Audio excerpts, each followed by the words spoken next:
Bom, pessoal, hoje a gente vai seguir com o andamento da disciplina, né, dentro daquilo que a gente discutiu na última aula, né, que nós tivemos, que eu havia combinado com vocês. A gente vai propor aí a simulação de resultados de alguns experimentos e vamos trabalhar com o tratamento desses dados. E só antes da gente retomar,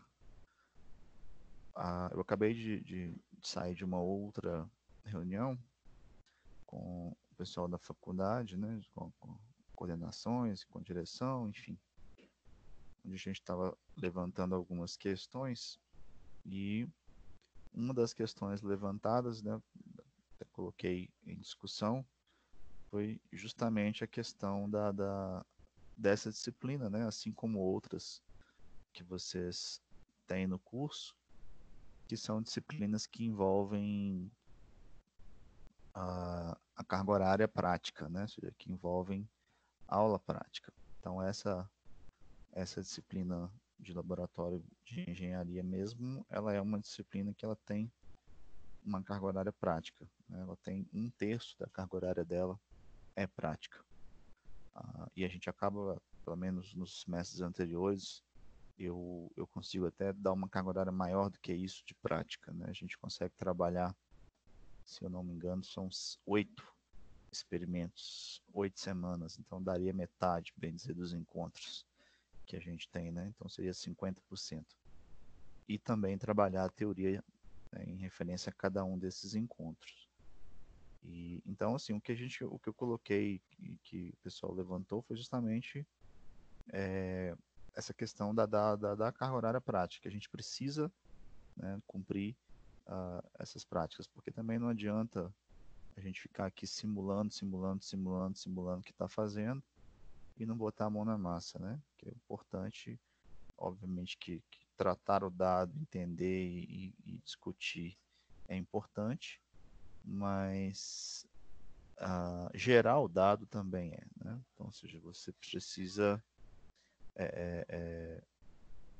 conseguir produzir esse dado e trabalhar com ele, né? Porque a produção do dado, ela também traz uma série de situações que levam ao aprendizado, que levam à construção do conhecimento e ao entendimento da situação, do problema. Né? Então, isso também é muito importante. Eu acho que é o foco principal dessa disciplina, é você poder ir para o laboratório, desenvolver o raciocínio e trabalhar com ele. Né? Então, o que foi colocado é o seguinte: o corporativo da faculdade ele estabeleceu que, pelo menos em princípio, essa informação ela ainda vai ser confirmada aí nos próximos dias. Essas matérias que contêm uma carga horária prática grande, né, elas teriam essas aulas remotas suspensas a partir do momento que a carga horária teórica já fosse cumprida. Né? Então, por exemplo, olhando por esse contexto, né, nós já deveríamos interromper a disciplina, uma vez que nós já até extrapolamos, né, a carga horária teórica. Então, isso é uma decisão corporativa, o que não impede, obviamente, que a gente continue fazendo os nossos encontros, discutindo os assuntos, porém, isso também não exime de que as práticas elas devam acontecer. Pelo contrário, elas precisam acontecer. Então, a previsão de retorno que a faculdade estabeleceu, né, é assim, de paralisar até o dia 18, né, de maio, e aí a gente retornaria no dia 18 com as atividades presenciais. E ah, aí as práticas elas aconteceriam exatamente apenas quando a gente retornasse. E se não retornar no dia 18, né, as práticas elas devem acontecer, elas têm que acontecer assim que houver o retorno das atividades presenciais. Então, eu estou falando isso para vocês porque é uma coisa que veio hoje, uma notícia, né, essa reunião acabou agora, né, por isso que eu demorei um pouquinho para iniciar, e aí foi levantada essa questão e a Regiane, mais a Gisele, elas estão avaliando junto ao corporativo essa questão e, a partir daí, trazer uma solução em definitivo. Né? Ou seja, e aí eu volto a informá-los do que vai ser decidido. Mas, em princípio, né, o que foi colocado para a gente é justamente isso, de que a partir do momento que a carga horária teórica ela for já cumprida, a disciplina precisa ser suspensa para que não ocorra o comprometimento da parte prática. Tá? E, então, aí assim que for confirmado para mim o que vai acontecer, né, como que vai ser dado o encaminhamento para isso, eu volto e comunico com vocês. Enquanto isso, a gente dá sequência da forma que a gente vem fazendo. Né? A gente vai tratando os experimentos com base em dados, alguns deles simulados, outros realmente obtidos. Então, por exemplo, para a prática de hoje, que a gente vai começar aqui, né, a fazer o levantamento das informações, e aí vocês vão produzir o relatório para que a gente possa fazer a discussão dele na próxima aula, igual a gente fez com o outro. Né? Então, esses dados, eles são dados reais, então não são dados simulados. Para essa prática de hoje, eu realizei o experimento, eu fiz a simulação do experimento, e no laboratório que eu trabalho, outro laboratório que eu trabalho, né, da outra universidade, e aí esses dados eu trouxe, e aí vocês vão trabalhar em cima desses dados. Né? E aí a gente vai tratar exatamente como fizemos da outra vez. Então vocês vão pegar essas informações, vão pegar esses dados obtidos e vão, em cima disso, promover a discussão lá do relatório. E aí na semana que vem, cada grupo, né, assim como foi colocado na aula passada, ou da forma que vocês quiserem, de fazer a divisão, né? A gente, da outra vez, o pessoal dividiu 4 para cada lado, né? São 8 alunos, né? São 8 alunos na turma, então ficou, da outra vez, né? O grupo ficou Ana, Cristiane, Lorena e Luísa, montaram um grupo, e os demais, né, em tese, eu achei que ficaria com outro grupo. E aí vocês podem montar essa discussão e a gente faz ela na semana que vem, exatamente como nós fizemos no primeiro relatório para quem estava presente no dia e pôde, né, acompanhar a nossa discussão. Então, exatamente igual, vocês produzem um relatório, vão apresentando e aí a gente vai fazendo as correções, vai fazendo os apontamentos que forem necessários. Ok? E vamos seguindo assim, pelo menos de minha parte, eu acho que interromper e ficar sem fazer nada também, acho que não vai ser legal. Então, mesmo que venha essa determinação da interrupção dos nossos encontros até que volte para que a gente possa realizar as práticas, eu acho importante a gente manter esse encontro, né, para que a coisa também não caia no esquecimento, né? Senão, né, no dia que voltar lá, ninguém lembra de mais nada, ninguém sabe tratar mais dado nenhum, não sabe fazer gráfico, não lembra de fazer mais nada.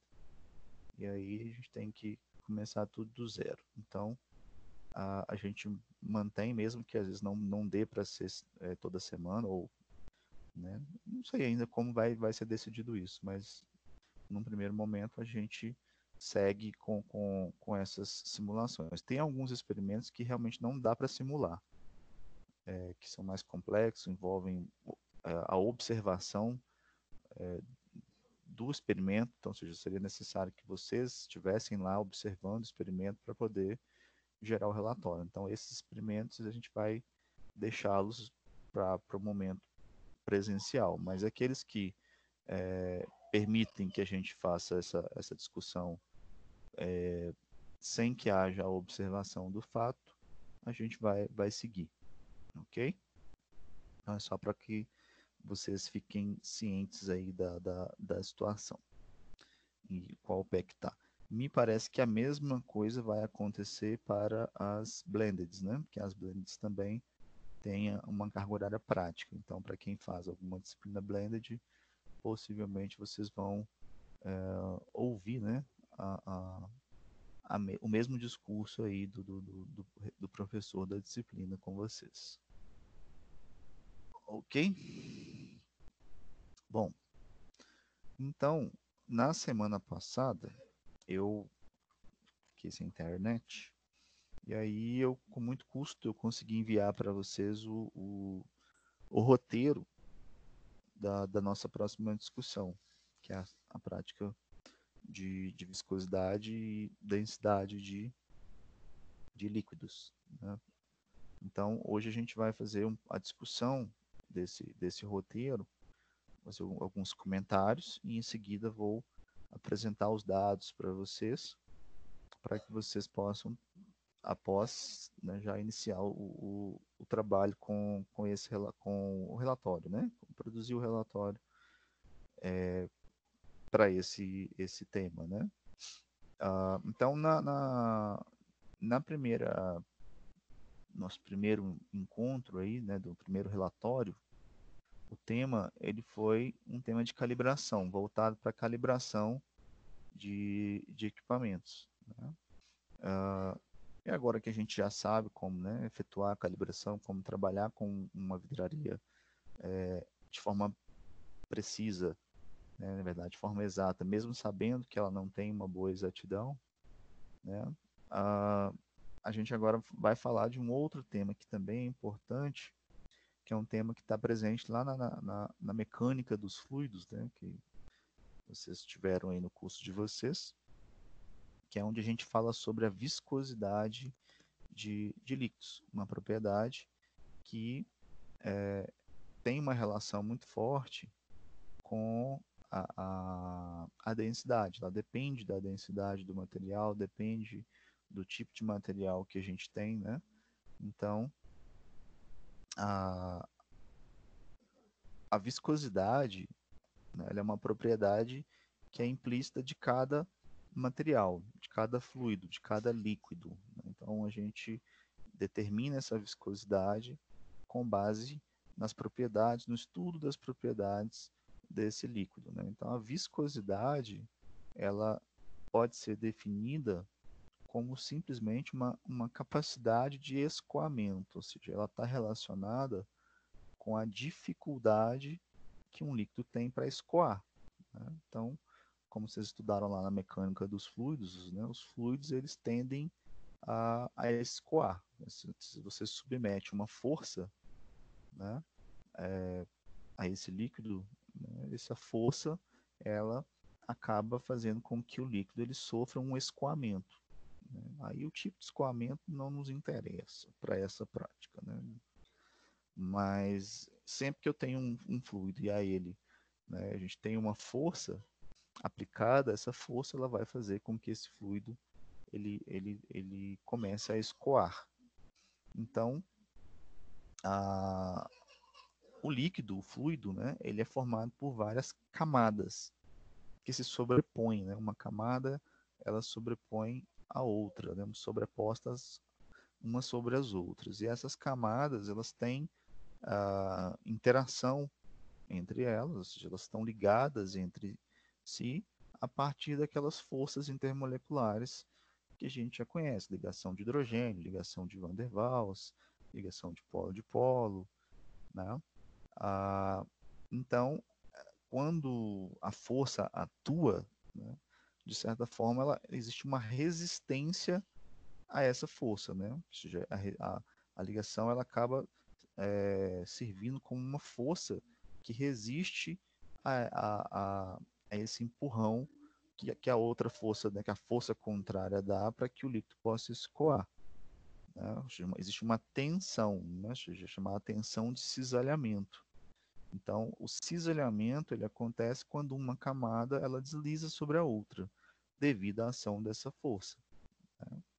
Então, esse cisalhamento, esse escoamento, ele depende da viscosidade do líquido, né? Então, a viscosidade, ela é uma propriedade que a gente pode obtê-la, né, de forma experimental, a partir de dados experimentais, de forma calculada. Então, você não mede a viscosidade, né? Então, existem aparelhos em que você pode fazer uma medição da viscosidade, como um viscosímetro, por exemplo, mas a viscosidade ela é medida de forma indireta, né? Não é uma medida direta da propriedade. No caso do viscosímetro, por exemplo, a viscosidade eles medem a partir do índice de refração do líquido. Então você passa luz, né, a partir no fluido, e aí você tem um índice de refração. Dependendo do valor que você tem, você converte isso numa viscosidade, num valor de viscosidade. Então a viscosidade você não mede ela diretamente, né? De uma forma ou de outra, você sempre determina ela de forma indireta. Então, no nosso caso, a gente não vai fazer nenhum tipo de medição da viscosidade. Nós vamos fazer o cálculo da viscosidade. A gente vai medir, a gente vai calcular a viscosidade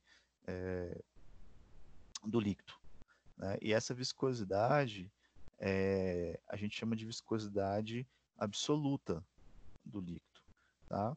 Como? A gente vai comparar a viscosidade de alguns líquidos, de alguns fluidos, com a viscosidade da água, ou seja, a gente vai obter a viscosidade do líquido que a gente vai estudar, no caso aqui são 3 líquidos, né? São cloreto de sódio, etanol e glicerina, 3 soluções, na verdade, uma solução de etanol, uma solução de glicerina e uma solução de cloreto de sódio, e aí a gente vai obter a viscosidade dessas soluções de forma relativa à viscosidade da água, ou seja, eu vou usar o escoamento da água como referencial. Então, para isso, a primeira coisa que a gente precisa é trabalhar com a densidade, porque ela é uma propriedade que vai aparecer na hora de você calcular essa viscosidade absoluta. Então, assim, todo mundo já está cansado de saber o que é densidade, a gente já, né, trabalha com isso já desde o primeiro ano do ensino médio. E no relatório passado também, né, vocês precisaram trabalhar com ela. Então, a densidade, como todo mundo já sabe, né, a densidade de um material nada mais é do que a razão entre a massa e o volume desse material, né? Uma observação importante que a gente não pode esquecer é que a densidade ela sempre é dependente da temperatura e da pressão. Ou seja, se eu modifico a pressão, se eu modifico a temperatura do sistema, né, se for um sistema aberto, a temperatura e a pressão do ambiente, a densidade ela vai apresentar valores diferentes.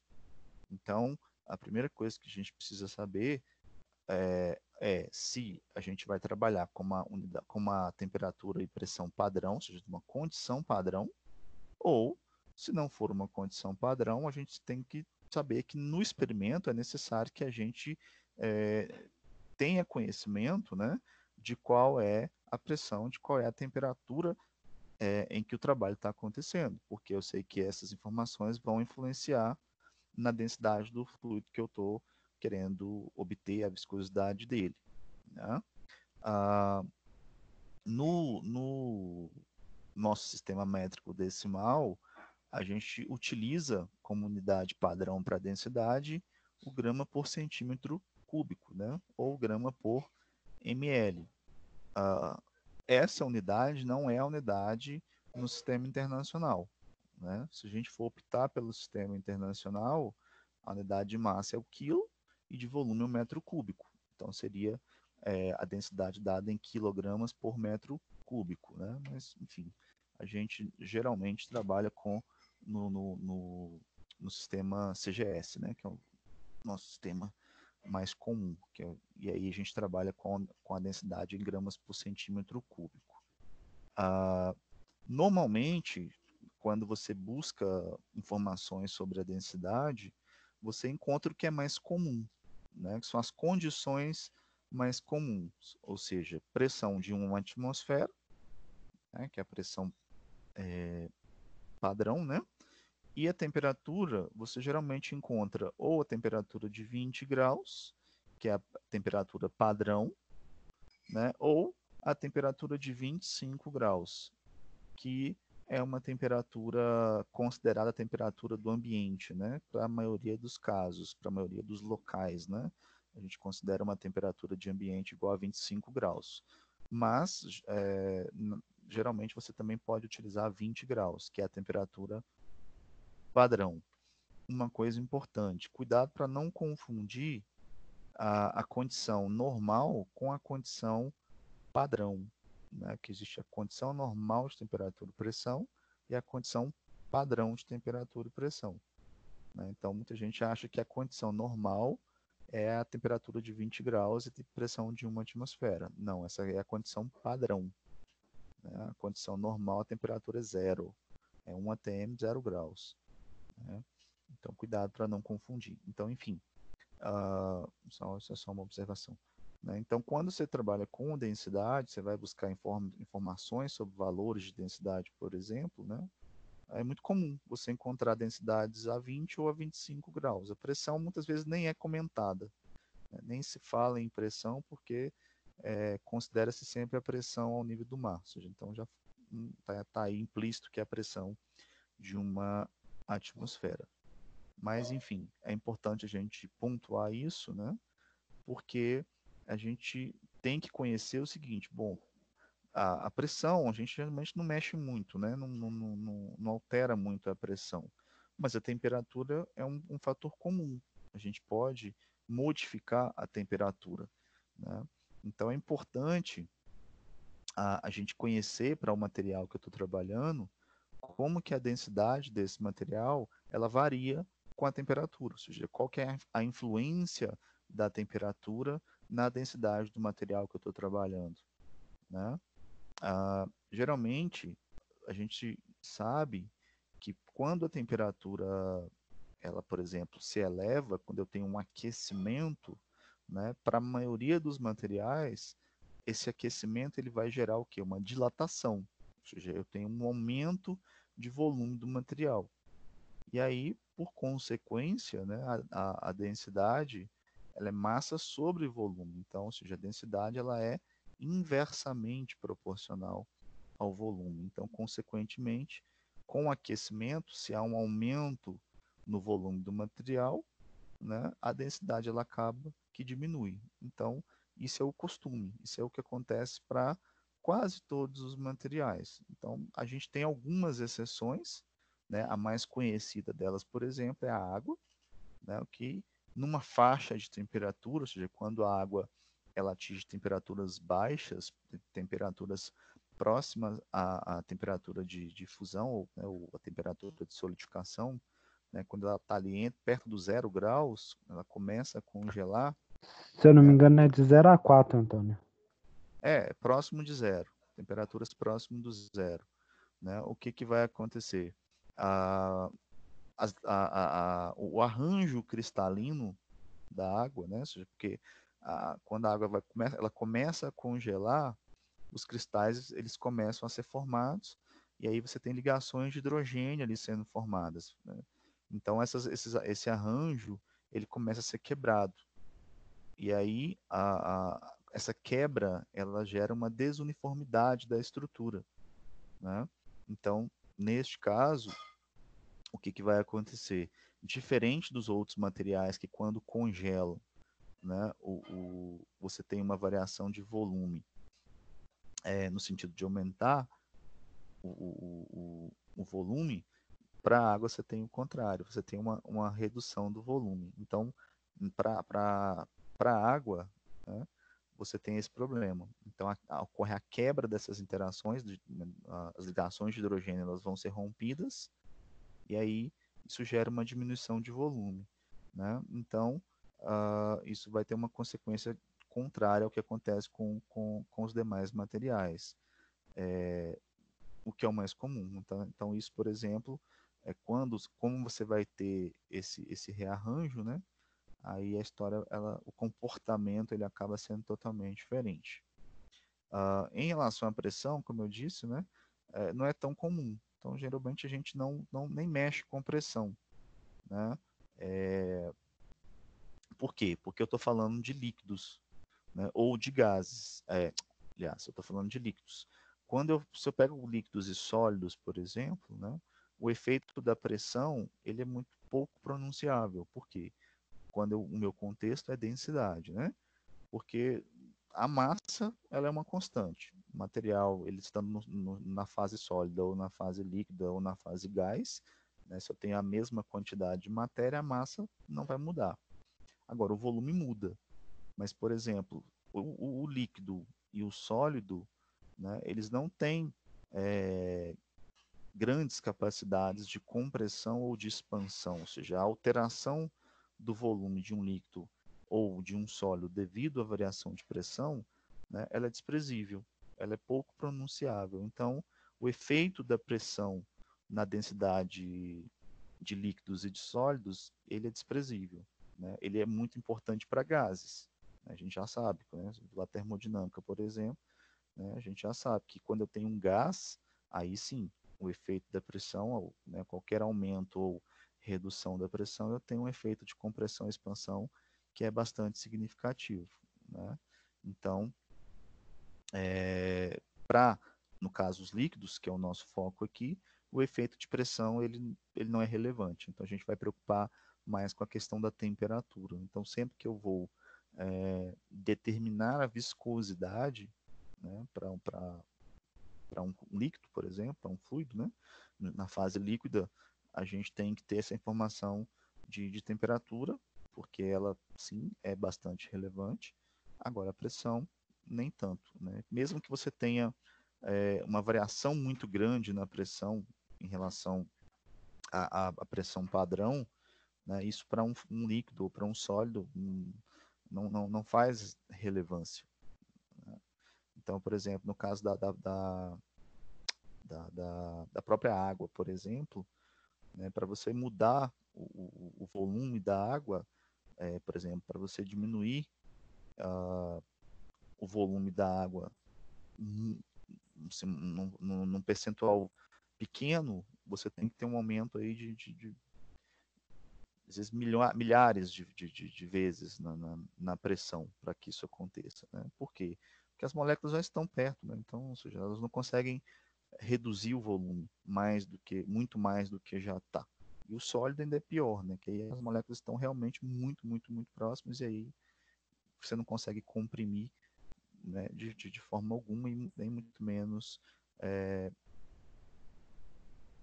expandir, né? Então, na verdade, quando a gente vai pensar nessa questão volumétrica, né, no efeito da temperatura no volume ocupado por um líquido, por exemplo, né, o fator preponderante aqui é as ligações intermoleculares. Então, ou seja, eu tenho que avaliar se essas ligações intermoleculares, lembrando que a ligação intermolecular, né, ela pode existir e pode gerar tanto atração quanto repulsão, né, a gente tem que saber aqui, o que prevalece, né, ou seja, o efeito que vai acontecer de volume de retração ou de expansão volumétrica vai depender da magnitude dessas interações. Ou seja, né, a ligação a gente sabe que é uma coisa que atrai, mas à medida que as moléculas vão se aproximando, né, as eletrosferas de cada uma dos átomos elas começam a interagir, porque elas começam a se aproximar.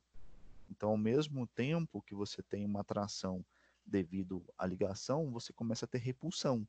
Por exemplo, os elétrons, né, das eletrosferas de átomos vizinhos, eles começam a se repelir.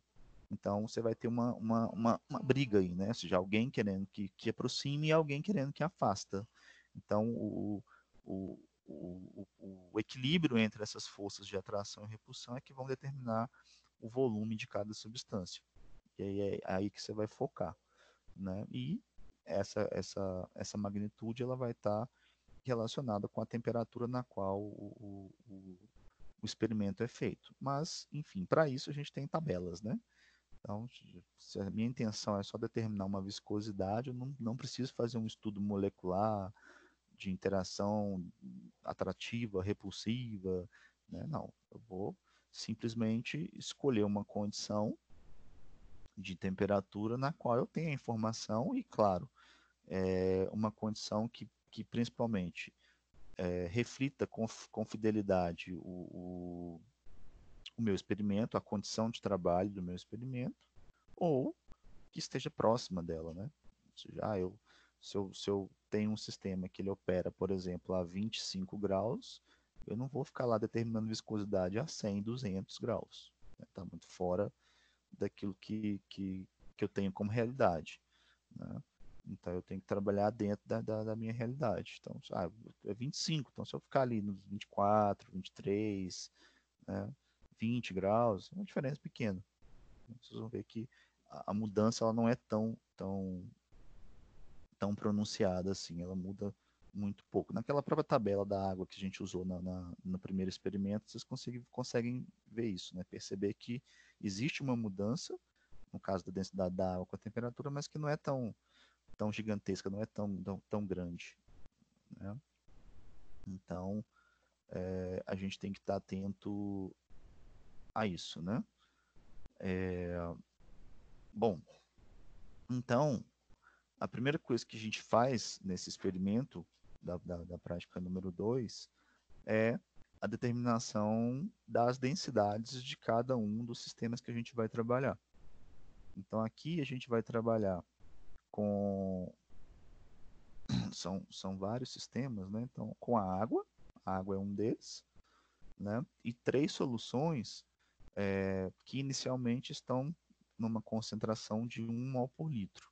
Então, a gente tem água destilada pura, como primeiro sistema, uma solução de cloreto de sódio 1 molar, uma solução de glicerina 1 molar e uma solução de etanol 1 molar. Porém, cada uma dessas soluções ela vai se desdobrar em outras 3, que vão ser produzidas a partir de diluição. Então, cada solução ela vai ter uma diluição aí, além da solução inicial, você vai considerar uma dissolução com 20 ml de água, depois uma diluição com 40 ml de água e uma terceira diluição com 60 mililitros de água. E aí um ponto de atenção, essa diluição ela não é aditiva, tá? Não é 20, depois adicionar mais 40, depois mais 60, tá certo? É uma diluição inicial. Então a gente está considerando aí um volume inicial de amostra para analisar. E aí, desse volume inicial, você vai considerar a adição de 20 ml, depois uma adição de 40 e aí como se fosse uma adição de 60, em cada caso isolado. Então, não é aditivo, tá? E aí você vai ter 4 soluções diferentes para trabalhar. Então, a primeira solução, que é a não diluída, a segunda solução, que é a diluída com 20 ml, a terceira solução, que é a diluída com 40 ml, e a quarta solução, que é a diluída com 60 mililitros de água. Eu não sei se vocês estão com o roteiro aí, mas acho que é importante vocês estarem com o roteiro na mão para poder acompanhar. Se vocês não tiverem, vocês me falam que eu compartilho ele aqui com vocês. Mas eu acho importante que vocês estejam com ele aí, para entender o que eu estou fazendo. Vocês estão com o roteiro aí? Eu tô, Antônio, mas acho que seria interessante você compartilhar. Pra gente acompanhar. Vou colocar ele aqui, espera só um instante. Combinado.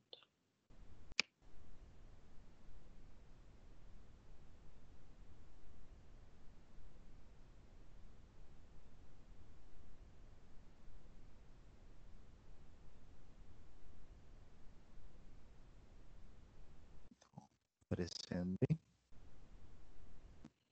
Tá sim, Antônio. Ok.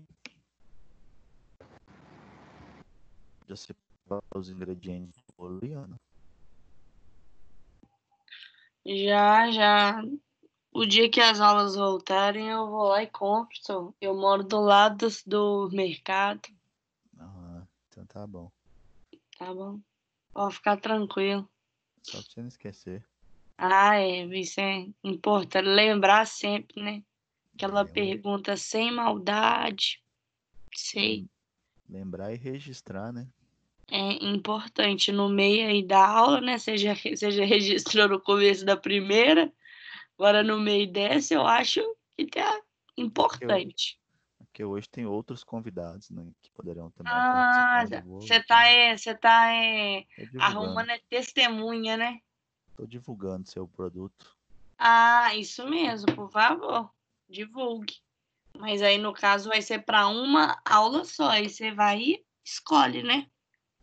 Ou então vai ser Exatamente. só para você, mas aí você vai arrumar problema com a turma toda. Aí, né? Eu não, quem vai arrumar é você que vai levar só pra mim. Não, eu tô colocando a decisão nas suas mãos. Eu não me abstenho. Bom, pessoal, então aqui, ó, como eu estava mencionando, então assim, na primeira etapa da, do tratamento aí do relatório, né, a gente vai determinar, né, a densidade da água e das soluções que a gente vai trabalhar. Na verdade, tá duas, não são duas, né, são três, três soluções. Ah, e aí, lá embaixo, a gente escreve aqui quais são elas, né? Então, tem a água, que é o primeiro, a nossa referência, né? Nosso referencial é a água, uma solução de cloreto de sódio, 1 molar, solução de glicerina, também 1 molar, e etanol, também 1 molar. Todas soluções aquosas, tá? E aí, depois, como eu disse, cada uma dessas soluções vai se desdobrar em mais três, da diluição de cada uma delas, né? Então, vocês vão pegar a diluição da solução com 20 ml, então você vai ter uma segunda solução, depois considerar a diluição com 40, aí você vai ter a terceira solução, e por último uma diluição com 60 mililitros. Se fosse uma situação real, né, se a gente estivesse lá fazendo a prática, o importante seria que você fizesse todo o experimento para cada solução. Por quê? Porque aqui nós vamos usar o volume total. Nós vamos usar toda a solução disponibilizada na diluição. Então não tem como você fazer todas as diluições de uma vez. Então você tem que fazer o experimento para a solução primária todinho, né, que são duas partes, né? O experimento está dividido em duas partes, parte 1 e parte 2. Então você teria que fazer a parte 1 e a parte 2 para a solução molar, acabou. Aí você vai pegar a solução molar, diluir com 20 ml, fazer parte 1 e parte 2 para ela. Depois, diluir para 40. Aí você fala assim, mas como é que eu vou? Você acabou de falar que não é aditivo. Se eu já gastei a solução toda lá no início, diluindo, como é que eu vou fazer para 40? Aí você vai lembrar que você já pôs 20 de água, só pôr mais 20. Né? Que aí você tem o equivalente a 40.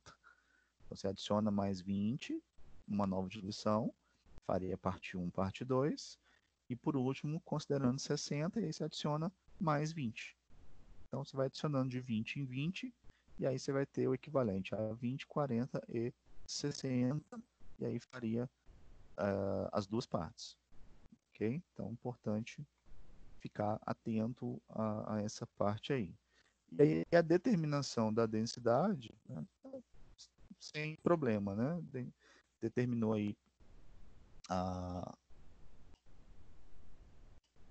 a diluição de cada solução, fez, né, a diluição, utilizando neste caso aqui, a gente ainda vai trabalhar, considerar o trabalho com a proveta, tá?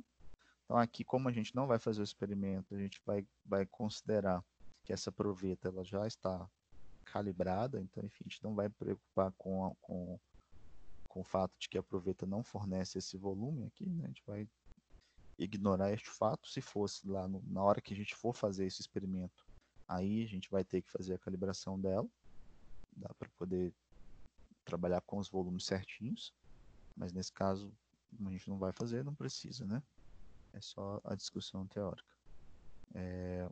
Então, a gente vai calcular a densidade a partir da massa e do volume que a gente vai colocar e coletar de cada uma das amostras, né? No caso da água, não preciso, né? Porque a água, você vai simplesmente olhar a temperatura, já tem aqui a tabela, a mesma tabela do primeiro experimento, então aqui é só mesmo avaliar qual é a temperatura que foi trabalhada e daqui a gente tirar a densidade. E observem que aqui também já há a viscosidade da água em cada uma das temperaturas aqui descritas. Então, as duas informações para a água destilada, a temperatura, a densidade e a viscosidade. Então, só mesmo identificar qual é a temperatura. Se por acaso, né, no experimento, lá no laboratório, eu percebo que aqui a temperatura na qual o laboratório está, a minha amostra está, o meu sistema está, não está aqui na tabela, por exemplo, eu tenho lá 20 e 21 graus, mas a temperatura está 20,4 graus, por exemplo. Né? Então, o que eu faço nesse caso? Eu vou interpolar. A gente faz uma interpolação aqui para descobrir o valor, né, da densidade, da viscosidade no valor de temperatura que a gente está trabalhando. Ou né, se a diferença aqui ela for muito pequena e não for significativa, não for gerar um erro muito grande, a gente opta por aquele valor na qual a gente estiver mais próximo. Então, por exemplo, no caso fosse 20,4, eu considero que aproximadamente 20 graus. Eu trabalho com o valor de 20 graus, mas já sabendo que isso, ao final, vai trazer um erro. Né? E aí, como a gente já sabe, o problema não é erro. Erro não é problema. Erro tem que ter. O problema é a magnitude dele. Então, se o erro for pequeno, né, no problem. Né? Segue o balde, segue o barco. A vida segue. Então, se a gente estiver dentro daqueles 10% lá que aceita, problema nenhum. A gente continua o trabalho. Agora, se a exigência for muito grande, aí ou você busca uma outra tabela que tenha o dado na condição que você deseja, ou faz a interpolação aqui e obtém matematicamente o valor. Né? Então, determinou aqui a densidade, então aqui está as instruções para vocês trabalharem com a densidade. Em seguida, há uma tabelinha que a gente tem que preencher. Então, nessa tabela, tá vendo? Eu já coloquei aqui algumas informações para vocês. Já está aqui a massa da proveta seca, considerando essa massa aqui para a proveta, a 100 gramas. E aqui uma outra massa, descrita aqui como massa M2. Então, lá em cima, ele explica o que é essa massa M2 e também qual a temperatura de trabalho. Ok? Então, aqui foram os dados obtidos na pesagem nessa temperatura aqui para vocês terem referência. Então, a partir daqui, vocês vão preencher o restante da tabela. Determinar essa massa M3 e qual a densidade em gramas por ml aí das soluções, né? Da água é só preencher. Já tem os dados direto, lá já tem a densidade da água, já tem tudo para a água, é só colocar aqui os valores. Em seguida, produzir um gráfico, né? Um gráfico linearizado da densidade em função da concentração molar das soluções. Então, vocês têm, aí aqui nós não estamos falando da água, é simplesmente das soluções, né? Então, vocês têm as concentrações das soluções inicialmente, né? E depois vocês têm como calcular as concentrações a partir de cada diluição que deverá ser feita, né? Então, vocês têm uma estimativa de qual é a concentração que cada uma das soluções vai estar. Então, a partir daí, vocês vão traçar um gráfico relacionando a densidade, que vai estar determinada, né, para cada uma dessas soluções, com a concentração molar delas. Lembrando que é um gráfico linearizado, né? Você vai ver que a hora que você for fazer esse gráfico, né, de densidade em função da concentração molar, pode ser que isso não dê uma reta, né? E aí você tem que fazer aquele processo lá de linearização de curvas. E aí tem aquela história toda de obter uma equação, tudo que a gente já falou lá para trás. Não vem da discussão. Finalizou essa parte, aí a gente vai para a determinação da viscosidade das soluções, né, a viscosidade absoluta aqui, em relação à viscosidade da água, né? Então aqui a gente tem algumas informações, né? Então, como eu explico, já tinha mencionado no início, né, a viscosidade ela é a resistência à deformação ou ao escoamento, né? Como eu disse, você tem as camadas, né, do líquido, e essas camadas elas estão interligadas, elas estão ligadas umas às outras através das interações intermoleculares. Então, quando eu quero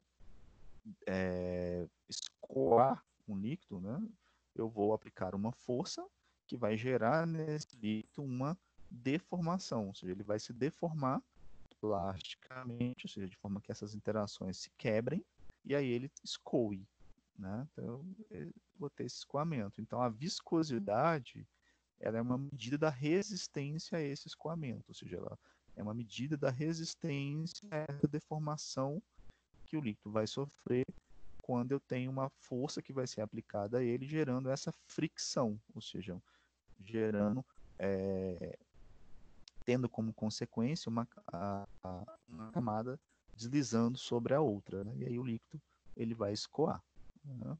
Então essa é a mais comum, tá? Então aí os físicos, né, eles definem viscosidade de diversas formas, né? Então para a gente essa aqui é mais que útil, é uma definição simples, eu acho que fácil de entender sem muita dificuldade. E a gente vai trabalhar, como eu disse, com a viscosidade absoluta, ou também chamada de coeficiente de viscosidade dinâmica, né?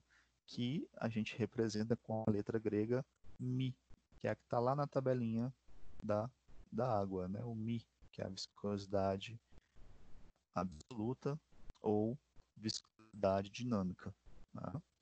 E aí no sistema internacional, essa viscosidade ela é medida em Pascal vezes segundo, né? Pascal por quê? Porque é a medida de força, né? Então ele vai escoar, né? Eu vou ter um deslocamento devido à ação de uma força ao longo do tempo.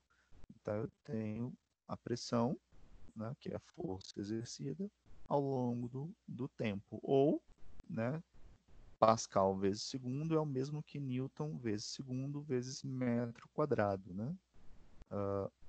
Porque pressão é o que? Força sobre área, que é metro menos 2, né? É isso, metro, tá pequenininho aqui.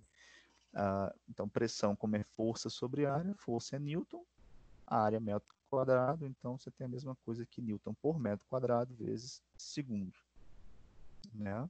Ou que ainda pode ser convertido em quilograma, metro a menos 1, vezes segundo a menos 1. Aí essa é aquela questão de trabalhar com as unidades, né? Lembrando que Pascal, Newton, né, são unidades que têm os nomes, né, devido a alguém que desenvolveu, mas elas vêm de situações reais, de unidades medidas, né?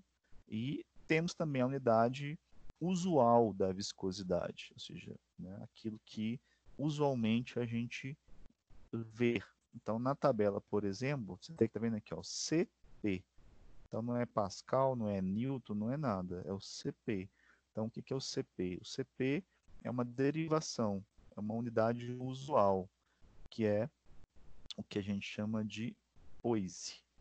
Então, o CP é o centipoise, tá? Então, é um centésimo, né, o centipoise aí. um centésimo da unidade usual. Então, você pode trabalhar com a unidade em poise ou centipoise, tanto faz. Isso é o usual. Então, a tabelinha lá, né, ela está relacionada com o centipoise. O que é o centipoise? Nada mais, nada menos que Pascal vezes segundo. Tá? Obviamente, a diferença é quantitativa, né? Então, no caso do poise, é o mesmo que 0,1 Pascal vezes segundo, né? Então, é um décimo aí do Pascal vezes segundo da unidade de sistema internacional. E o centipoise, né, seria um milésimo aí da unidade no sistema internacional.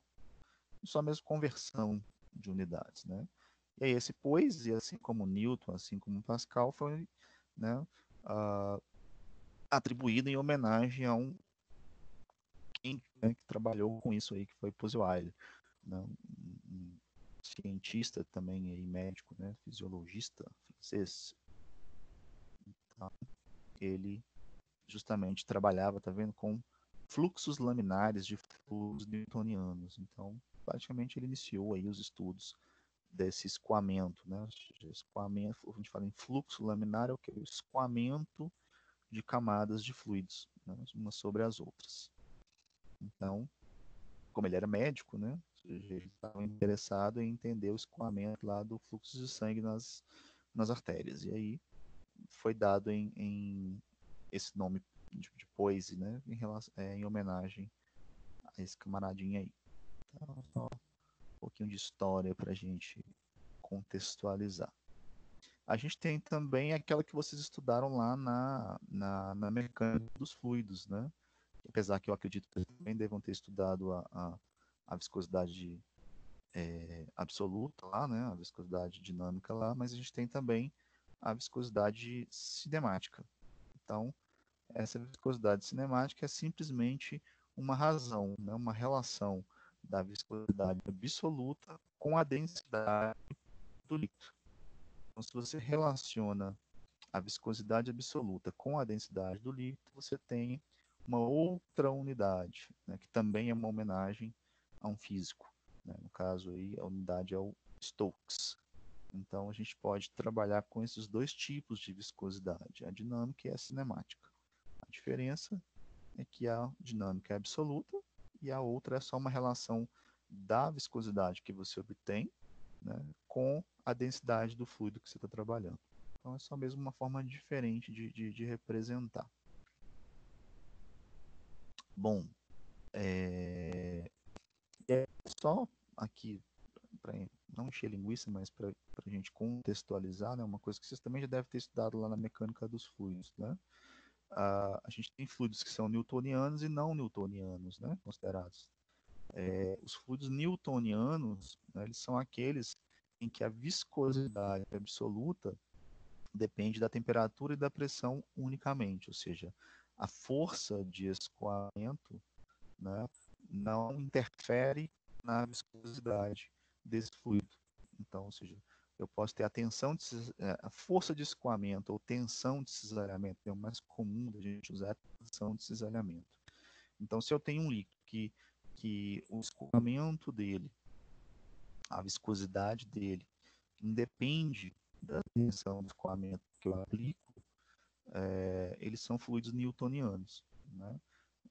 Então, esse tipo de comportamento ele acontece para aqueles fluidos que nós chamamos de fluidos ideais.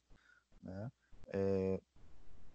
Por exemplo, no caso da água, né? Um exemplo típico de um fluido newtoniano. Então, você vai encontrar isso para a maioria dos fluidos, né? Fluidos e soluções. No nosso caso, por exemplo, né? A gente vai trabalhar com soluções aquosas, então a gente pode estar trabalhando com fluidos newtonianos, né? Então, só mesmo para recordar isso daí. Quando a temperatura aumenta, por exemplo, quando eu tenho um fluido e aqueço o sistema, ou seja, a viscosidade ela tende a diminuir. Isso a gente observa, por exemplo, com óleo, né? Com os óleos. Um exemplo simples aí, você compra um óleo para fritar pastel, por exemplo. Quando você compra o óleo, ele tem uma viscosidade. né? Ele parece que é mais grosso, que a gente fala, né? À medida que você vai aquecendo ele, guarda, aquece de novo, guarda, com o tempo ele vai ficando aquele trem mais vai raleando, né? Ou seja, ele vai diminuindo a sua viscosidade quando ele é submetido a aquecimento. A mesma coisa acontece com o óleo de lubrificantes, por exemplo, o óleo de carro, por exemplo, né? Você coloca o óleo, ele tem uma viscosidade que vem descrita pelo fabricante. Como o motor ele trabalha a uma temperatura alta, né, a viscosidade desse óleo ela vai diminuindo com o tempo. Quando você vai trocar, né, ele já sai aquela coisa com uma viscosidade bem mais baixa, né? Então isso também é um fator que a gente tem que preocupar quando a gente trabalha em variações de temperaturas, o que não foi o caso do experimento, que a gente não considerou variações de temperatura. Tá? E no caso da pressão, como eu falei, os efeitos são mínimos, né? Porque o líquido ele está pouco susceptível a efeitos de pressão. Então você vai ter uma alteração considerável na viscosidade com a pressão, quando a variação ela for alta, tanto para cima quanto para baixo. Se você aumentar muito a pressão, aí você vai ter uma alteração de viscosidade, né? Aqui estou falando o seguinte, mantendo a temperatura constante, né? Se eu não alterar a temperatura e quiser uma alteração de viscosidade mudando a pressão, eu só vou conseguir isso se eu levar muito a pressão, porque eu vou precisar influenciar na interação do que está acontecendo no líquido, né?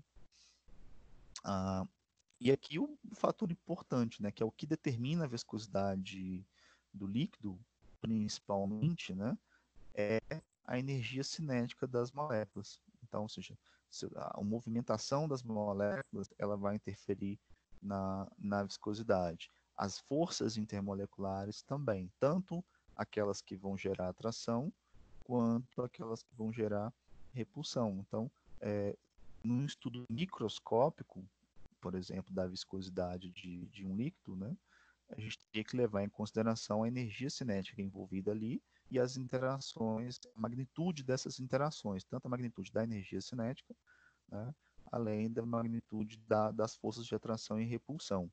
Né. Fora, claro, o efeito da temperatura, se houver variação de temperatura. No nosso caso, como eu disse, nós não estamos fazendo um estudo microscópico, mas essa definição aqui microscópica, ela pode ser importante para a gente explicar algum efeito que vai ser observado lá no experimento. Por quê? Porque, por exemplo, essa energia cinética de moléculas, forças intermoleculares de atração e de repulsão, elas podem ser influenciadas por outras propriedades. Eu não mudo interação de atração, repulsão, eu não mudo cinética simplesmente por temperatura, mudança de temperatura ou mudança de pressão. Né? Aqui no caso nós estamos trabalhando com uma solução pura, aliás, pura não, né? Com um líquido puro e soluções. Então, quando eu diluo um sistema ou concentro esse sistema, eu estou modificando esse sistema de alguma forma, né? Eu estou dispersando mais partículas ou eu estou concentrando mais as partículas. E aí, essa dispersão, essa concentração, ela obviamente tem uma relação muito grande com essa questão intermolecular. Ou seja, eu estou favorecendo formação de ligação, eu estou favorecendo quebra de ligações, né? Enfim. Então, isso vai influenciar de alguma forma na viscosidade, né? E aí, por isso que isso aqui está abordando. Então, mesmo que a gente não esteja fazendo no experimento uma análise microscópica, mas esse entendimento microscópico e de que forma esse comportamento microscópico ele vai ser alterado quando a gente tem a diluição, e para cada tipo de solução, né, isso vai ser importante para que você consiga explicar algumas coisas que lá na frente vão ser perguntadas, vão ser questionadas. Né? No caso nosso aqui, experimentalmente, como eu disse, a gente vai calcular a viscosidade. Né? Você vai determinar a viscosidade de forma experimental. E aí você tem várias técnicas para poder fazer isso. A gente tem, por exemplo, a utilização de viscosímetro. Né? Existe, por exemplo, o mais comum, que é o viscosímetro de Oswald. Então, ele é uma vidraria que você pode utilizar para poder calcular, né, a viscosidade de um líquido. Então, tem várias técnicas para fazer isso. No nosso caso, a gente vai obter a viscosidade das soluções em relação à viscosidade da água, ou seja, nós vamos considerar que a água ela vai ser o nosso fluido de referência. Por quê? Porque ela tem uma viscosidade tabelada, né? Ou seja, que foi determinada por uma técnica de alta precisão e exatidão. Então, é um valor que a gente pode confiar. E aí a gente vai fazer um comparativo da viscosidade que o nosso líquido, que a nossa solução tem, em referência à viscosidade da água. E a partir dessa comparativa, a gente vai chegar na viscosidade do líquido que a gente tem, na viscosidade absoluta do líquido que a gente tem. Né? Então, como a gente já viu, tem uma tabela, que já está aí a tabelinha, mas caso não tivéssemos essa tabela, você facilmente encontraria essa tabela. Então, eu poderia usar um outro líquido de referência? Poderia, sem nenhum problema. Tá? Por que a gente escolheu a água? Justamente por ter essa informação, esse dado encontrado de uma forma mais fácil, mais confiável e, principalmente, né, aqui na tabela, por exemplo, eu peguei uma faixa pequena, mas você encontra viscosidades tabeladas para a água numa faixa ampla de temperaturas. Né? Então, isso pode ser uma coisa importante também. Você trabalhar com variações de temperatura, não é o nosso caso, mas se a gente trabalhar, em algum momento, se deparar com variações de temperatura, né, é importante que você tenha essa amplitude de informações. Então, eu posso usar qualquer líquido de referência, desde que eu tenha informação tabelada para ele. Né? Então, como a água já é uma coisa bem estruturada, a gente já tem isso muito fácil de obter, então a gente trabalha com ela. Né? Então, como a gente vai fazer isso? Usando essa equação aqui. Ó. Então, essa equação é a equação matemática que a gente vai utilizar, que vocês vão utilizar para calcular a viscosidade absoluta. Né? Então, aqui, claro, eu posso calcular a viscosidade, mas também posso trabalhar com a densidade se eu quiser. Né? Então, a densidade do líquido, a temperatura de temperatura, não, perdão, o tempo, né? Aqui é o tempo que ele vai levar para escoar, né? A viscosidade tabelada da água, o tempo de escoamento da água, a densidade da água, são as propriedades que nós vamos utilizar para determinar experimentalmente, ou seja, para calcular experimentalmente a viscosidade absoluta das soluções que a gente vai trabalhar. Né? Então, eu preciso, para resolver esse problema, conhecer isso tudo aqui. Ó. Então, basicamente, o que a gente vai precisar? Primeiro, da viscosidade da água e da densidade dela, que estão na tabela. Né? Então, eu sei lá qual que é a temperatura de trabalho, já nem lembro mais, mas já está lá naquela primeira tabela, que é 22 graus, por exemplo, né? Acho que é isso mesmo. Então, a gente tem aqui a densidade de trabalho e a viscosidade de trabalho. Então, eu já tenho essas duas informações para poder aplicar aqui, né? Viscosidade e densidade. Para isso, a gente vai precisar da densidade do líquido ou da solução, que também a gente já fez lá na primeira etapa, a determinação de qual é a densidade de cada líquido, de cada solução. E duas outras informações que até agora a gente não mencionou, que é o tempo que cada um deles leva para escoar. Então, o que a gente faz no experimento, na prática? Né? Na prática, esse experimento, a parte experimental, ela basicamente consiste em determinar o tempo de escoamento de cada um desses fluidos que a gente vai trabalhar, de cada um desses líquidos que a gente vai trabalhar. Ou seja, eu tenho 12 soluções e a água pura. Então, qual que é o tempo que cada uma delas leva para escoar? Claro que eu vou adotar como parâmetro de escoamento o mesmo sistema. Então, na prática, lá na hora do experimental, Ah, o que a gente levaria em consideração aqui, se eu não me engano, seria a. Cadê? Aqui não, aqui da parte 1.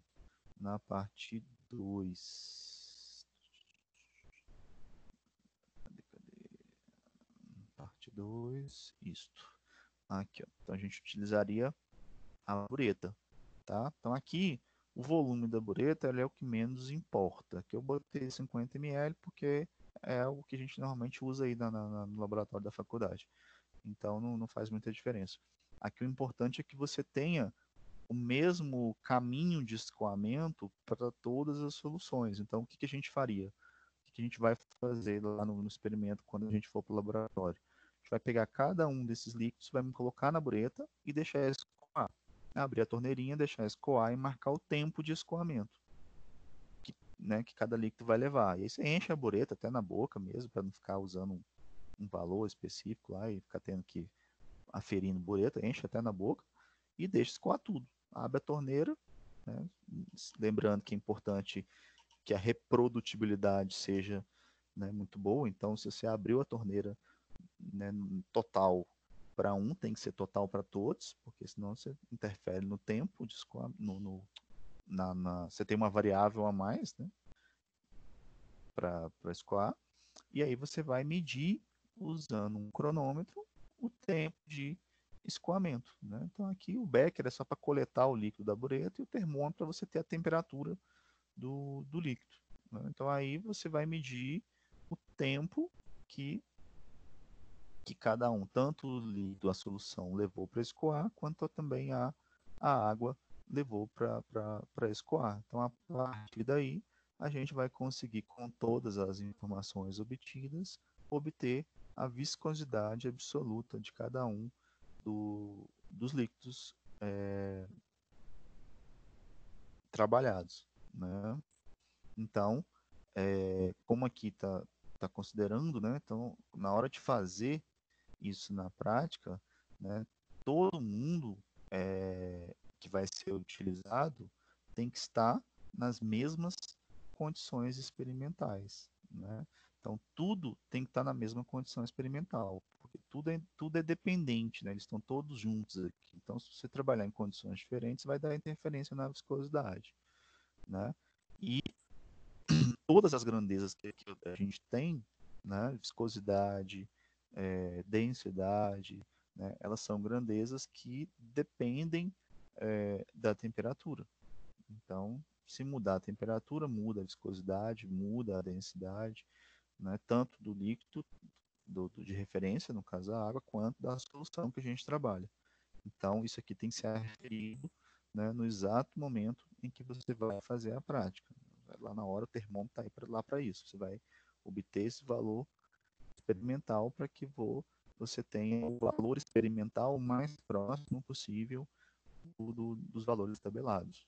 Então, se você, por exemplo, tivesse os valores reais para essas soluções, para que você obtivesse aqui uma coisa que representativa, a gente tem que ser fiel aqui na hora de fazer o experimento. Uma coisa que infelizmente vocês não vão ver hoje, né, no texto, mas quando for fazer o experimento vocês vão perceber isso, é que muitas vezes o comum é a gente pensar assim, nossa, um líquido mais viscoso, por exemplo, né, o líquido ele é mais grosso, né, vamos usar aí a linguagem mais vulgar, ele é mais difícil para escoar, porque ele é mais grosso. Né? Lembrando que, eu tenho uma bureta lá, o líquido vai passar num buraquinho e tudo, então se a viscosidade dele for muito alta, ele vai ser mais difícil de passar. Então, ou seja, os líquidos mais viscosos, eles vão demorar mais tempo para escoar. Né? Isso é uma informação que a gente já pensa logo de cara. Então, isso é um erro. Né? A gente tem que tomar cuidado com isso, porque nem sempre isso é verdade. Tá? Por quê? Porque quando eu calculo a viscosidade ela não é função apenas do tempo que o líquido leva para escoar. Ela é função também de todas as outras propriedades que aqui estão, né? A viscosidade, né, ela não depende só do tempo, ela depende do tempo, depende da densidade e principalmente ela depende do produto, tempo, densidade. Então, o que determina isso aqui é este produto aqui, né? Porque às vezes eu posso ter um líquido, por exemplo, que ele tenha um tempo de escoamento grande, mas, por exemplo, seja um líquido de baixa densidade, né? Ele seja um líquido que tem uma densidade bem baixinha. E aí, esse produto aqui dá pequeno. E aí a viscosidade dá baixa. Da mesma forma, eu posso ter um líquido que escoe rápido, mas que tem uma densidade alta. Pega o mercúrio, por exemplo, né? O mercúrio, que é um metal líquido. Ele é um metal que ele pode demorar um tempo relativamente baixo para escoar, mas ele tem uma densidade altíssima. Então, esse produto aqui vai dar grande. Automaticamente, eu vou ter um líquido mais viscoso. Então, a gente não pode se prender apenas ao tempo de escoamento. A gente tem que se prender ao resultado desse produto. É quanto tempo ele demora, mas também não ignorar a densidade que o sistema tem. Não adianta nada ter uma coisa grande e a outra pequena, porque uma coisa acaba compensando a outra, né? Então, esse produto aqui é o que vai ser determinante para a viscosidade. Então, não cabe a gente ficar tirando conclusões precipitadas pura e simplesmente com base ou no valor da densidade ou só no valor do tempo de escoamento, né? Então, é o produto ali que vai definir o valor de viscosidade que a gente tem, e a partir daí você vai observar um comportamento A, B ou C, né? Porque aqui a gente está seguindo uma tendência. Eu estou partindo de uma solução de concentração mais alta e estou diluindo, então eu estou diminuindo a concentração da solução. E aí a gente espera que encontrar uma tendência de comportamento na viscosidade à medida que a gente vai fazendo a diluição. Ou seja, né, o que acontece com a viscosidade à medida que eu vou diluindo, né? Isso, ela aumenta, diminui e tal. Então isso não tem relação só com o tempo, mas tem relação com a densidade, porque a diluição, né, ela está mudando a densidade da solução, né? Por mais que eu trabalhe sempre com o mesmo volume de solução final, mas a densidade muda. Estou pondo água lá na solução. E a densidade da solução é massa da solução pelo volume dela. Então, o volume que eu tenho, ele é padrão, ele é constante, porque eu estou usando sempre aproveita. Mas a massa de solução que eu tenho não é a mesma, né? Uma coisa é eu ter 50 ml de água e X de álcool. Outra coisa é 60-40, 70-30, né? Então, enfim, a razão ali ela modifica, né? Eu tenho dois líquidos com densidades diferentes, não é o mesmo material, né? Então, quando eu tenho densidades diferentes, né, isso interfere na densidade final, ou seja, a densidade ela sempre vai estar mais próxima daquele que está em maior proporção. Então, eu posso começar, por exemplo, com uma densidade mais alta e diminuindo à medida que eu estou diluindo, ou ao contrário. Eu posso ter uma densidade mais baixa e à medida que eu vou diluindo, a densidade vai aumentando, né? E aí eu vou tendo como explicar o efeito. Então, eu não vou ficar falando muito para não ficar dando muita dica para vocês não, porque senão depois fica fácil demais na hora de fazer o relatório. Antônio, Oi. eu tô correlacionando isso que você está falando sobre viscosidade. Lá no trabalho, a gente precisa medir a viscosidade da tinta antes de enviar para a máquina e a viscosidade da cola lá na estação, sabe? Aí eu estou lembrando aqui que a gente usa um viscosímetro do tipo copo. E que quando a gente mede, o resultado é em segundos. Aí eu estava olhando aqui que, na verdade, o padrão seria tipo, Pascal por segundo. Lá é, por exemplo, 20 segundos, entendeu? Então, essa viscosidade, só para eu entender, essa viscosidade que a gente mede lá não é a viscosidade mesmo, Lá 24 por você. segundo seria uma referência, mas não a É, viscosidade mesmo. não. Lá você simplesmente está medindo, na verdade, não é viscosidade, você está medindo o tempo de escoamento. Isso, exatamente. Entendi. O que na verdade não tem problema nenhum. É porque geralmente o que a empresa faz? Né? Empresa, se eu vou pensar bem, tem você lá, que é engenheira, e tem mais um monte de pé de fábrica lá. Que, obviamente, você vai sentar com um peão, um cara que mal tem o ensino médio para explicar para ele o que é viscosidade, falar de tensão de cisalhamento, o Isso. cara não vai entender nada. Então, o que geralmente a empresa faz? Ela vira e fala assim, olha, eu tenho uma tinta que a viscosidade dela é X. Então, eu vou ver aqui, ó, a viscosidade X, ela dá um tempo de 20 segundos de escoamento. Qualquer coisa fora disso, ela não está na viscosidade padrão. Então, ao invés de eu virar para você e falar assim, olha, Lorena, você tem que ter a viscosidade X. Não, fala assim, olha, o tempo de escoamento tem que ser 20. Que Isso, é isso mesmo. é muito mais fácil para a pessoa contextualizar, entendeu? Mais Então, fácil e também o aparelho que mexe é mais fácil também, não tem. é, É então super assim, simples ele e na rápido. verdade, ele faz ele te dá uma informação mascarada, vamos dizer assim, Sim, né? sim. Ele te diz que está na condição ideal, mas não te falando o valor da propriedade, sim o tempo de escoamento. Então ele tem Tempo de escoamento. como padrão para aceite, né, o tempo que a sua tinta leva para escoar. Então ele já sabe que para a condição ideal do seu processo, a tinta tem que escoar em 20 segundos. Então qualquer coisa fora disso está fora do padrão. É Bateu exatamente isso, isso mesmo. tá ok. Obrigada. De nada. Bom, então lá na parte 2, o que vai ser adotado é justamente isso, ou seja, você vai calcular essa viscosidade dinâmica a partir de todas essas informações que a gente tem na primeira parte e também com as informações da segunda parte. Então aqui, né, seria só o procedimento que na prática vai ser feito, mas como a gente não está levando isso aqui, né, a gente já tem os resultados. Então aqui eu já introduzi para vocês na tabela 2 os resultados. Então aqui a gente tem os tempos de escoamento para cada uma das soluções em segundos. Então aqui eu chamei de NSL 1 a solução 1 molar e 2, 3 e 4 as diluições. Assim como glicerina 1 é a 1 molar e 2, 3 e 4 as diluições, 20, 40 e 60. Etanol 1, 1 molar, 2, 3 e 4, diluição 20, 40 e 60.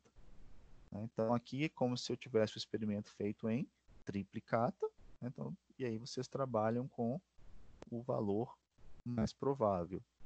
E depois a parte onde a gente tem onde vocês vão determinar o coeficiente de viscosidade. Então aí vocês vão levar em consideração o tempo de escoamento, o produto, né, tempo vezes densidade, temperatura e, por fim, a viscosidade dinâmica em centipoise, para a gente poder fazer a discussão.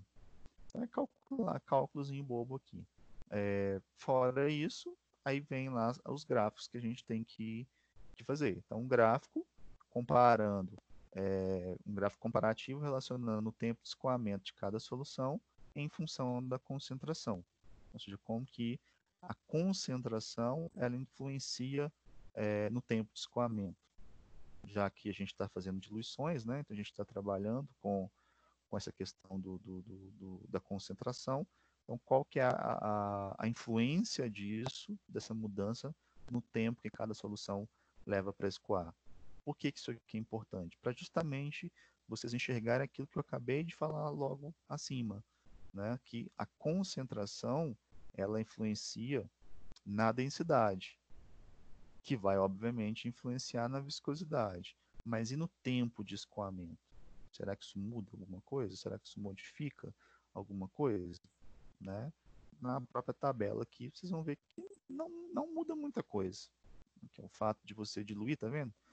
Você não tem muita variação no tempo de escoamento. Né? Mas você tem uma coisinha ali que vai influenciar. E aí, discutir esse resultado, né, e tentar aí justificar o comportamento observado, ou seja, né, você dá aí alguma explicação do porquê que você observou esse comportamento aí que aconteceu. Depois, um outro gráfico comparativo, onde você vai relacionar o tempo de escoamento com a viscosidade. Então, agora sim, como que o tempo de escoamento está influenciando na viscosidade, se é que há alguma influência. E, novamente, discutir o resultado. Depois, novamente, um gráfico comparando, né, a viscosidade com a concentração de cada solução. Ou seja, a gente pode ter uma relação de viscosidade com concentração, ou seja, existe uma dependência, né? A concentração de uma solução ela influencia na viscosidade dela. Então, novamente, efetuar uma discussão desse resultado. Ok? E aí, se vocês quiserem, para complementar, uma coisa aqui importante, vocês podem fazer aqui, era para ter colocado, deixa eu acrescentar aqui, vai ser também algo bem legal, quase parecido com isto, mas é um gráfico relacionando não a concentração, relacionando o produto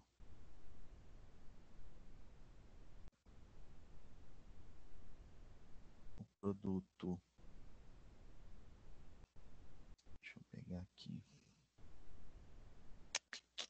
cadê? Ver se eu consigo copiar. Não vou conseguir copiar isso, eu acho.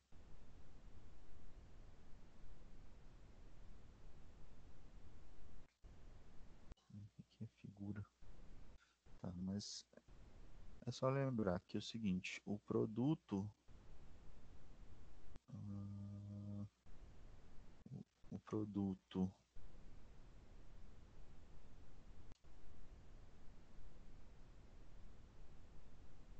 T vezes O. Lembrando que aqui não é P, né? Aqui é O.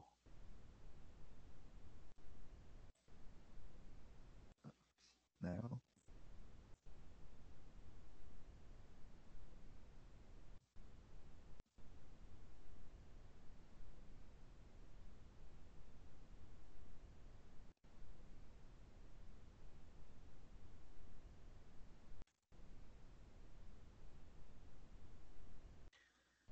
Então, vocês vão fazer aqui a construção, né, de um gráfico comparativo relacionando o produto tempo de escoamento com a densidade, com a viscosidade de cada solução. Ou seja, justamente o que a gente acabou de comentar aqui, né, que a viscosidade não, ela tem uma relação com o produto, né? Esse produto aqui, não, com este produto. Vocês vão ver, tem um gráfico disso em função disso, disso em função disso, disso em função da concentração e disso em função do produto. E aí a gente vê se dá para tirar alguma conclusão a partir desses gráficos. E depois disso, as questões que vocês têm que responder como de praxe aí para todos os relatórios que a gente vai produzir. Ok? Então, basicamente o tratamento que vocês vão realizar é este. Eu vou pegar eu postei esse roteiro lá no AVA, já está lá. Ele está na aula do encontro 12, já com esses dados. Só que vocês viram que eu acrescentei esse último gráfico e não tá lá. Então, o que eu vou fazer? Vou pegar esse roteirinho aqui agora e vou enviar para vocês lá no grupo, tá? Para não ter que entrar no Ava, que alterar. Apesar que eu tô com o Ava aberto aqui. Deixa eu ver se eu consigo já trocar ele. Enquanto isso, gente, vocês têm alguma pergunta? Deu para entender mais ou menos qual a ideia? Não deu pra entender. Assim, Assim, é um experimento que ele é bem legal, assim, ele não é difícil não. Então dá para discutir, é um experimento simples e dá para discutir bastante coisa com ele. Eu vou modificar lá no Ava, eu estou com o Ava aberto aqui, vou modificar o arquivo lá, vou colocar o arquivo correto. Deixa eu ver se eu salvei ele aqui. Vou fechar ele aqui.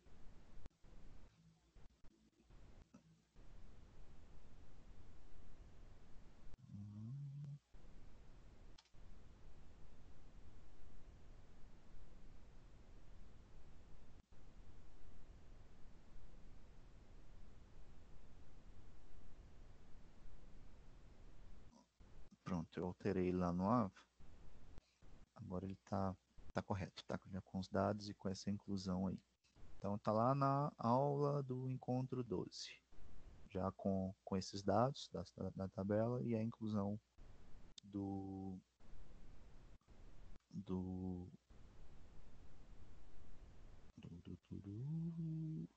desse item novo, do gráfico novo, para que vocês possam ok. produzir, ok? Combinadíssimo. Ok. Então tá. Então aí a gente faz da mesma forma que o outro. Então agora vocês façam lá a produção desse relatório. Exatamente como fizemos o outro, um para cada grupo, né? Então aí acho que se vocês quiserem manter aquele mesmo combinado, aí fica entre vocês, se quiser manter o grupo que já estava, né? Ana, Cristiane, Lorena, Luísa e Marcelo, Anderson, Anísio e Priscila, quase que deu meninos contra meninas, né? A Priscila ficou como a única bendita o fruto aí. Se não fosse, dava meninos contra meninas. É. Mas não tem problema não. Vocês definem aí a divisão, como que vai ficar.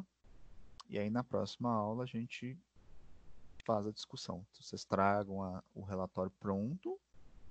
E aí a gente, cada grupo apresenta o seu. A gente divide o horário aí para cada um poder mostrar o seu trabalho, o seu relatório. E a gente pontuar tudo que tem para ser pontuado. E sobrando tempo, acredito eu que dê para sobrar o tempinho, a gente já introduz o próximo para a próxima discussão. Combinado. Combinado? E aí vocês podem me enviar, e pode ser no dia mesmo, pode ser na terça-feira mesmo, enviem para mim esse relatório, por favor. Tá bom. Cada grupo envia o seu, para eu dar uma olhadinha antes, para a gente já fazer a discussão. Já ter algumas coisas pontuadas. Para ser bom eu ler antes, que aí eu já olho algumas coisas que porventura estejam erradas ou algo que vocês possam ter colocado que seja interessante de abordar. E eu destaco alguns pontos e já deixo para apresentar na hora também. Ok. Fechou? Combinado. Então tá, pessoal. Então é isto. Recado de hoje dado. Vou parar a gravação.